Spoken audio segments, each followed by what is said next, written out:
Well, I mean, well, first of all, we should acknowledge, I mean, journalistically, that there's always two sides to every story, and we're only hearing one so far, right? So the CBC no doubt has a side to its story, or the management there does, in terms of that. So fair is fair on that. So we haven't heard that. So, but we do have to go with what we've got in terms of this. Every newsroom is going to have its own culture and its own specific culture.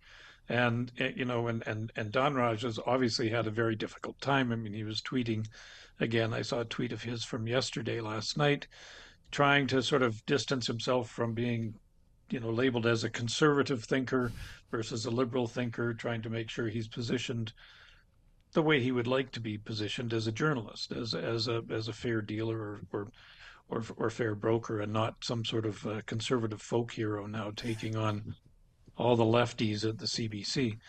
There aren't a lot of lefties in the National Post newsroom, last I checked, and if they are, they're probably a little bit uncomfortable.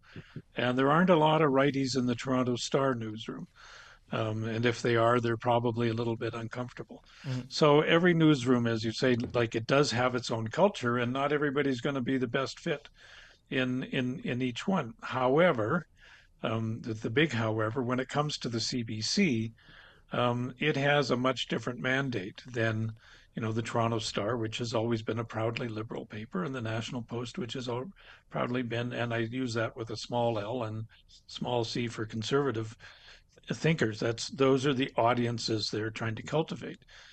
The CBC has a responsibility to be available to open to everybody.